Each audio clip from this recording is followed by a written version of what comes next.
मेरे द्वारा किए गए सॉल्यूशन और इंटरनेट पर किसी दूसरे कोचिंग का सॉल्यूशन या किसी दूसरे टीचर के सॉल्यूशन में क्या अंतर है, यह बात पढ़ने लिखने वाला स्टूडेंट तो समझ जाता है, लेकिन 1000 में एक ही स्टूडेंट पढ़ने लिखने वाला होता है।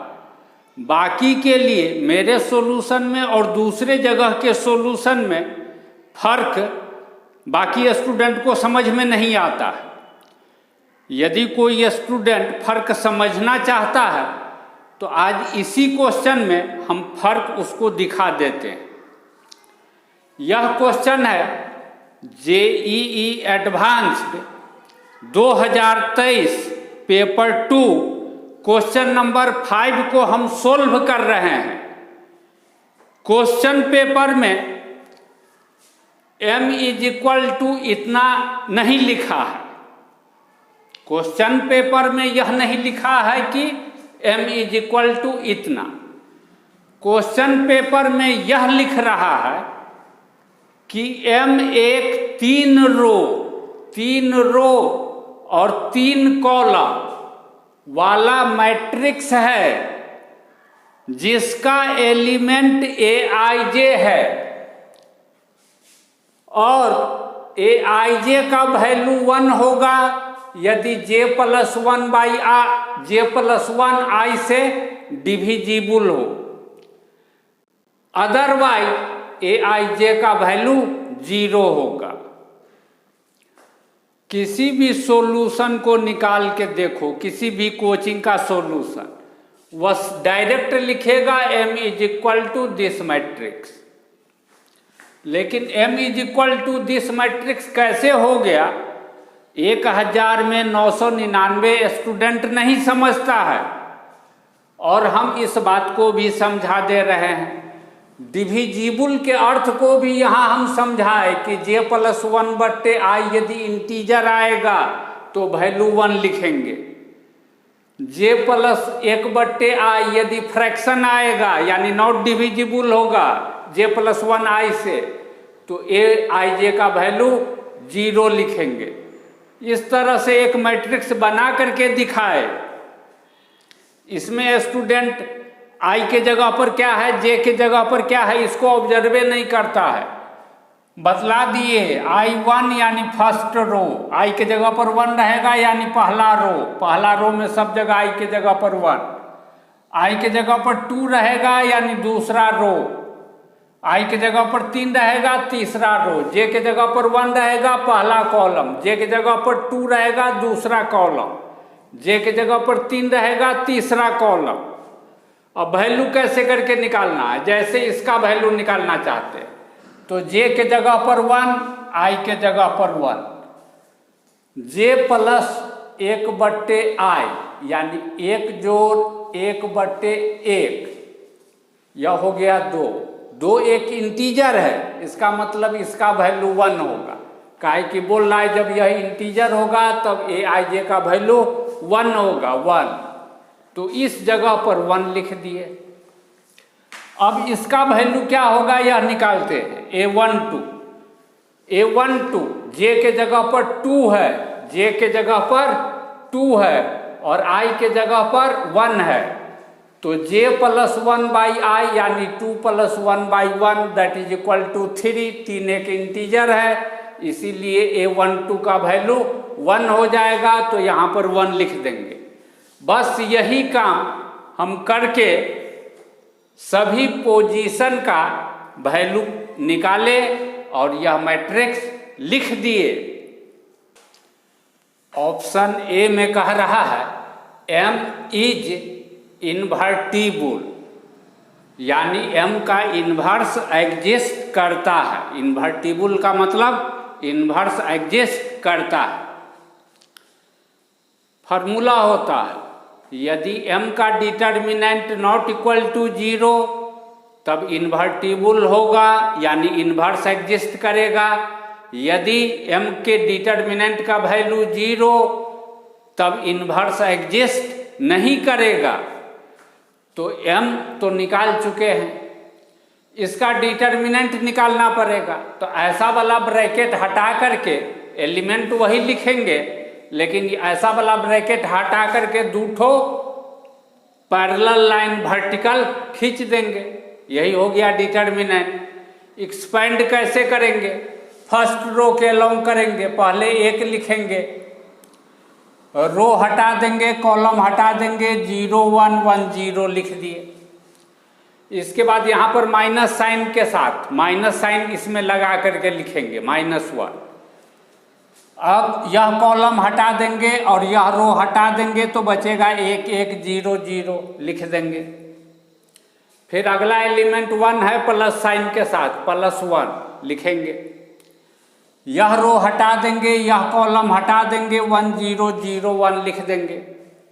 इसका वैल्यू कैसे निकालेंगे? पहले 0 को 0 से गुना करेंगे, माइनस लिखेंगे, 1 को 1 से। इसका वैल्यू 1 को 0 से गुना करेंगे, माइनस साइन लिखेंगे, 0 को 1 से। 1 को 1 से गुना करेंगे, माइनस साइन लिखेंगे, 0 को 0 से। वैल्यू मिला इसका 0, यानी डिटर्मिनेंट ऑफ m का वैल्यू 0। फार्मूला देखेंगे, determinant of m 0 not invertible, तो हम लिख देंगे m इज नॉट इन्वर्टिबल। इसका मतलब है यह जो ऑप्शन ए में कह रहा है कि इन्वर्टिबल होगा, यह बात गलत है।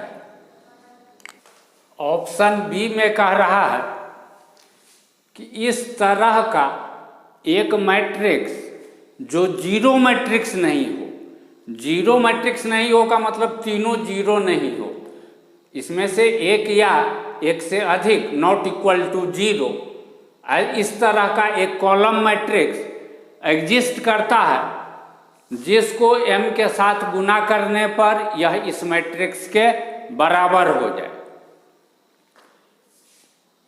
तो m के जगह पर यह मैट्रिक्स लिख देते हैं, m के जगह पर यह मैट्रिक्स लिख दिए। गुना कैसे करेंगे इस दोनों मैट्रिक्स का? इस 1 को इस A1 के साथ, फिर जोड़, 1 को A2 के साथ, फिर जोड़, 1 को A3 के साथ लिख दिए। अब सेकेंड रो से गुना करना शुरू करेंगे, 1 को इससे यहाँ लिखेंगे, 0 को इससे यहाँ लिखेंगे, 1 को इससे यहाँ लिखेंगे। अब तीसरा रो से गुना करेंगे, 0 को इससे, 1 को इससे, 0 को इससे। इस तीनों को जोड़ देने पर एक नंबर मिलेगा, इस तीनों को भी जोड़ देने पर एक नंबर, इस तीनों को जोड़ देने पर एक नंबर, यानी इसमें भी एक नंबर, दूसरा नंबर, तीसरा नंबर। एक कॉलम मैट्रिक्स है। दो मैट्रिक्स तब इक्वल होगा जब दोनों में सेम पोजीशन पर का एलिमेंट इक्वल हो, यानी सबसे ऊपर वाला एलिमेंट इसमें के सबसे ऊपर वाले एलिमेंट के बराबर, बीच वाला एलिमेंट इसमें के बीच वाले एलिमेंट के बराबर, सबसे नीचे वाला एलिमेंट इसमें के सबसे नीचे वाले एलिमेंट के बराबर। इससे हमको यह 3 इक्वेशन मिल गया। अभी इधर मिटा करके इसको हम नोट करेंगे।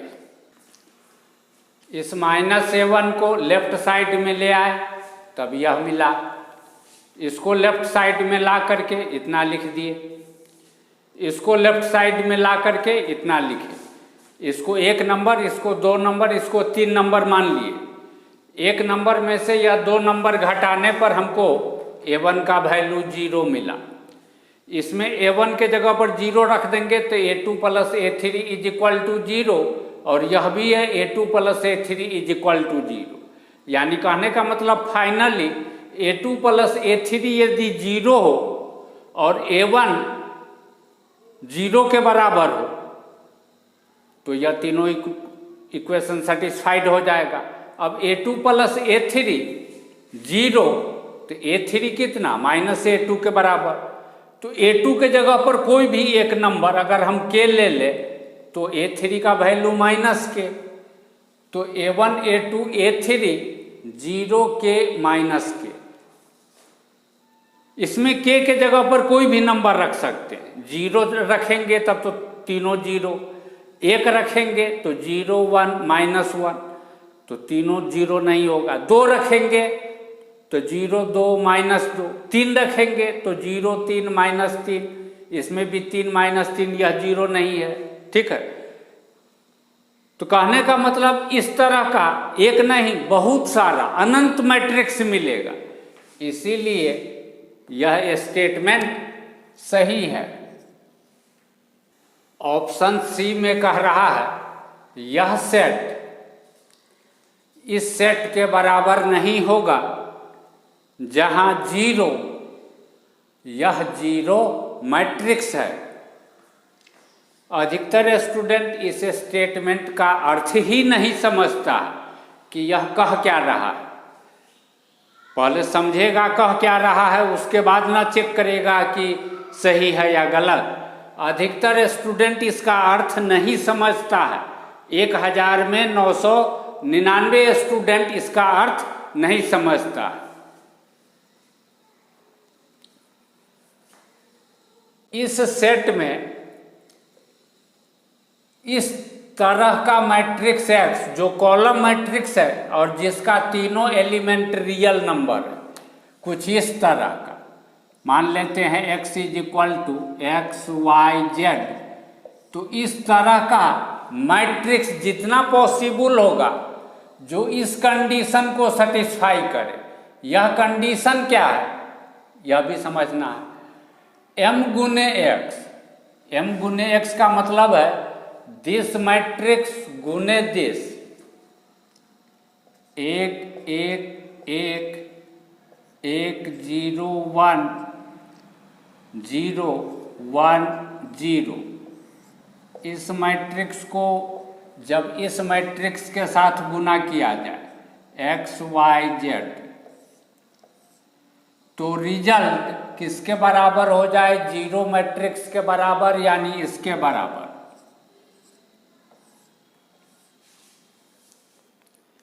इस कंडीशन को सेटिस्फाई करने वाला इस तरह का जितना मैट्रिक्स होगा सभी मैट्रिक्स इस सेट में है। और तब कह रहा है यह सेट इसके बराबर नहीं है। पहले यह सेट लिखते हैं। यह जो लेफ्ट साइड में सेट दिया हुआ है, लेफ्ट साइड में, इसमें एक एलिमेंट यह वाला हो रहा है 0 0 0। कैसे हो रहा है यह तो बाद में समझ में आएगा, ठीक है। लेकिन एक एलिमेंट इस सेट के अंदर यह है। एक से अधिक एलिमेंट और यदि हो जाए और कोई एलिमेंट हो जाए तो यह इस सेट के बराबर नहीं होगा। क्यों नहीं होगा बराबर? क्योंकि इस सेट में एक ही एलिमेंट यह है 0 0 0। इस सेट में मात्र एक एलिमेंट है यह वाला जीरो मैट्रिक्स। दो सेट इक्वल तब होता है जब दोनों में नंबर ऑफ एलिमेंट इक्वल हो और एलिमेंट भी वही हो, यानी इसमें का प्रत्येक एलिमेंट इसमें, इसमें का प्रत्येक एलिमेंट इसमें। अब इसमें यदि इसके अलावे एक भी एलिमेंट, एक या अधिक एलिमेंट और हो जाए जो इससे डिफरेंट हो, तो वह एलिमेंट इस सेट में मौजूद नहीं है, तब यह दोनों सेट इक्वल नहीं होगा। यानी कहने का मतलब यह स्टेटमेंट सही तब होगा यदि यह जो x है मैट्रिक्स x, यह x y z, यह 0 0 0 के अलावे और कोई दूसरा मैट्रिक्स x मिल जाए, चाहे एक मैट्रिक्स चाहे एक से अधिक मैट्रिक्स, तब यह स्टेटमेंट सही हो जाएगा। अगर इस एक मैट्रिक्स के अलावे कोई दूसरा मैट्रिक्स नहीं मिलता है तब तो दोनों सेट इक्वल हो जाएगा, यानी यह स्टेटमेंट गलत हो जाएगा। तो हमको चेक करके देखना है कि इस तरह का कितना मैट्रिक्स हमको मिलता है, मात्र एक यही या इसके अलावे और भी कोई दूसरा मैट्रिक्स मिलता है, यह चेक करेंगे हम। दोनों मैट्रिक्स को मल्टीप्लाई किए। अब इस मैट्रिक्स को इससे इक्वेट करने के बाद यह 3 इक्वेशन मिला। इस 3 नंबर से y का वैल्यू तो मिल गया कि y का वैल्यू होगा 0। y के इस वैल्यू को 1 में रख देंगे तो एक नंबर से क्या मिलेगा? x जोड़ z इज इक्वल टू 0। और 2 नंबर भी तो वही है, x plus z is equal to 0। तीसरा इक्वेशन तो है y इज इक्वल टू 0। तो यदि ऐसा नंबर x और z का वैल्यू जो इसको सेटिस्फाई करेगा वो इसको भी सेटिस्फाई करेगा, जो इसको सेटिस्फाई करेगा वो इसको भी सेटिस्फाई कर देगा, तो दोनों तो इक्वेशन सेम ही है। इससे तो हमको दिखाई पड़ रहा है z is equal to minus x. यदि हम x के जगह पर 1 रखें तो z का वैल्यू -1 मिलेगा और y तो हरदम रहेगा 0, यानी मैट्रिक्स x क्या मिलेगा, मैट्रिक्स x मिलेगा x का वैल्यू 1, y का वैल्यू 0 और z का वैल्यू -1। यदि x के जगह पर हम रख दे 2 तो z का वैल्यू -2 मिलेगा और y का वैल्यू तो 0 ही रहेगा, यानी कहने का मतलब x का वैल्यू क्या हो जाएगा 2 0 -2। यदि x के जगह पर 3 रखे तो हो जाएगा x का इस x के जगह पर 3 रखे तो z -3 हो जाएगा, तो यह वाला x हो जाएगा 3 0 -3। यानी कहने का मतलब x का वैल्यू इस तरह का नंबर x के जगह पर अगर हम k रखें, x के जगह पर अगर हम रखें k तो z मिल जाएगा -k और यह वाला x हो जाएगा k 0 -k के जगह पर 1 रखेंगे या k के जगह पर 2 रखेंगे या, यानी यह जो सेट है यह सेट क्या मिलेगा, इस यह वाला जो सेट है इस सेट में 1 0 -1 2 0 -2 3 0 -3 इस तरीके से बहुत सारा एलिमेंट मिलेगा और k के जगह पर 0 रखने पर 0 0 0 भी मिलेगा। ठीक है, इस तरीके से बहुत सारा एलिमेंट मिलेगा। स्पष्ट है, इसमें मात्र एक एलिमेंट ऐसा वाला मैट्रिक्स और इधर वाला सेट में अनंत मैट्रिक्स इस तरह का, तो यह सेट इसके बराबर नहीं है, यानी यह ऑप्शन सही है। स्टेटमेंट डी में कह रहा है m-2i इज इन्वर्टिबल। i का मतलब है यूनिट मैट्रिक्स, ठीक है, और यह है यूनिट मैट्रिक्स यहाँ लिखा हुआ 3 गुने 3 ऑर्डर वाला, 3 रो 3 कॉलम वाला। इस i को नंबर 2 से गुना करने का अर्थ है प्रत्येक एलिमेंट को 2 से गुना करना। 1 को 2 से गुना कर दिए, 0 को 2 से गुना करेंगे 0, 0 को 2 से गुना करेंगे 0, लिख दिए यह मैट्रिक्स 2i। m-2i, m के जगह पर यह मैट्रिक्स लिखे और 2i के जगह पर यह मैट्रिक्स लिखे। घटा दिए, 1 में से 2 को घटाएंगे, 1 में से 0 को घटाएंगे, 1 में से 0, इसी तरीके से सब जगह घटा दिए तो m-2i का वैल्यू मिला, m-2i मिला इस मैट्रिक्स के बराबर। इस m-2i जो मैट्रिक्स मिला है इसका डिटर्मिनेंट निकालेंगे। इसका डिटर्मिनेंट -1 गुने दिस 4 -1 गुने 1 -1 गुने, ठीक है, 1 गुने -2 0 गुने 1 प्लस 1 गुने 1 -0 दैट इज इक्वल टू मिल गया 0। फार्मूला है कि यदि डिटर्मिनेंट ऑफ ए 0 तो ए नॉट इन्वर्टिबल। इस मैट्रिक्स का डिटर्मिनेंट का वैल्यू 0 मिला, इसका मतलब है यह मैट्रिक्स इन्वर्टिबल नहीं होगा। लेकिन स्टेटमेंट में कह रहा है कि इन्वर्टिबल है, इसका मतलब है यह स्टेटमेंट गलत है।